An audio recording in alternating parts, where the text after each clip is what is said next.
Baik, pada presentasi hari ini saya akan menjelaskan tentang portofolio investasi saya.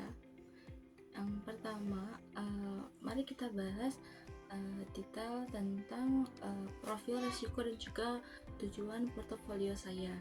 Nah, untuk profil risiko saya adalah moderat, yang berarti saya mampu menerima fluktuasi nilai investasi dalam jangka pendek, namun tetap mengurangi risiko kerugian modal.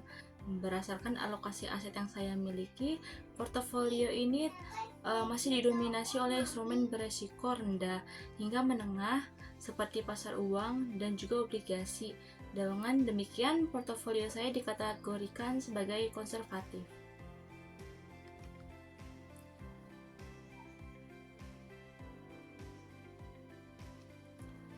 Untuk tujuan portofolio saya mencakup 4 hal utama. Yang pertama ada menjaga nilai aset dari inflasi, yang dimana untuk memastikan daya belinya tidak tergerus oleh waktu. Yang kedua adalah mendapatkan imbal hasil yang stabil dan berkelanjutan. Nah, return yang konsisten dari investasi ini untuk kebutuhan keuangan. Yang ketiga adalah mengelola resiko melalui diversifikasi aset, yang dimana saya menyebarkan investasi di berbagai instrumen. Yang terakhir adalah mempersiapkan kebutuhan keuangan jangka panjang untuk tujuan finansial di masa depan. Nah, alasan saya memilih instrumen-instrumen ini adalah yang pasar uang saya memilih karena resikonya sangat rendah dan likuiditasnya juga tinggi, yang dimana mudah dicarikan kapan saja, yang juga cocok untuk dana jangka pendek dan dana cadangan.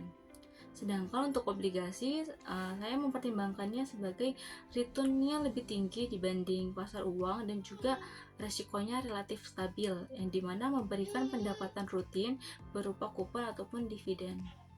Nah, sedangkan untuk saham, di sini adalah keunggulannya itu potensi capital gain untuk pertumbuhan jangka panjang, serta sebagai sarana belajar untuk investasi saham dan juga diversifikasi portofolionya itu untuk mengoptimalisasi return. Selanjutnya, dalam menyusun strategi investasi, ada beberapa jenis portofolio, di mana saya memilih untuk menggunakan portofolio konservatif. Nah, apa itu portofolio konservatif? Nah, portofolio ini dikategorikan sebagai portofolio yang sebagian besar dananya dialokasikan ke instrumen beresiko rendah dan menengah, dengan komposisi portofolio saya sebagai berikut. Di pasar uang saya 39%, yang dimana memberikan likuiditas tinggi dan juga risiko yang rendah. Nah, di obligasi ada 39%, di saham 22%, dan campuran dan cash 0%, yang saat ini tidak saya alokasikan. Nah, seperti yang terlihat pada screenshot di foto PowerPoint tersebut, ada total nilai portofolio saya saat ini adalah Rp103.977 dengan komposisi terdiversifikasi sesuai strategi konservatif. Nah, di bagian bawahnya dapat juga dilihat bahwa dana tabungan senilai Rp80.810 dan bibit sahamnya senilai Rp23.000, yang menunjukkan return positif sebesar Rp3.445. Selanjutnya saya akan memaparkan tentang data dan tanggal pembelian saya di reksadana dan juga pasar uang. Yang pertama, untuk pasar uang saya membelinya, yang pertama ada BNI AM Dana Liquid Kelas A dengan tanggal pembeliannya 14 Oktober 2025 hingga 20 November 2025. Nah, yang kedua ada BRI Seruni Pasar Uang 3 dengan periode pembelian yang sama 14 Oktober dan juga 20 November 2025. Yang kedua ada obligasi, saya berinvestasi pada BNI AM Short Duration Bonds Index kelas RI yang dibeli pada tanggal 15 Oktober 2025 dan juga 20 November 2025. Nah, yang keduanya ada dana emas pasti dengan tanggal pembelian 15 Oktober dan 20 November 2025. Nah, diversifikasi ini bertujuan untuk menyeimbangkan risiko dan memberikan stabilitas pada portofolio investasi saya. Nah, selain menginvestasikan di reksadana dan juga obligasi, saya juga menginvestasikannya di saham. Nah, saya membeli saham ADI atau Adikarya Persero Tbk pada tanggal 14 Oktober 2025 dengan harga beli sebesar Rp266 per saham. Saya membeli sebanyak 1 lot atau setara dengan 100 lembar saham. Total investasi yang saya keluarkan termasuk fee-nya sebesar Rp26.639. Nah, satu order saya adalah match, yang berarti order pembeliannya telah berhasil dieksekusi sesuai dengan harga yang saya inginkan. Nah, dapat dilihat juga di bukti screenshotan ada konfirmasi pembelian dari aplikasi trading saya di sebelah kanan layar yang menunjukkan detail order dan status buat jadwal SP atau penjadwalan untuk strategi investasi berkelanjutan. Selanjutnya, saya melakukan analisis teknikal dan juga fundamental untuk investasi saya. Yang pertama, dari sisi analisis teknikalnya, saya membeli saham ADI ketika harganya berada di area yang relatif rendah, yang dimana ini memberikan peluang entry poin yang menarik untuk investasi jangka menengah, meskipun ada risiko fluktuasi. Kondisi teknikal ini menunjukkan potensi untuk mengikuti pergerakan kondisi pasar yang lebih baik. Nah, sisi lainnya dari analisis fundamental, saya melihat ada beberapa faktor positif.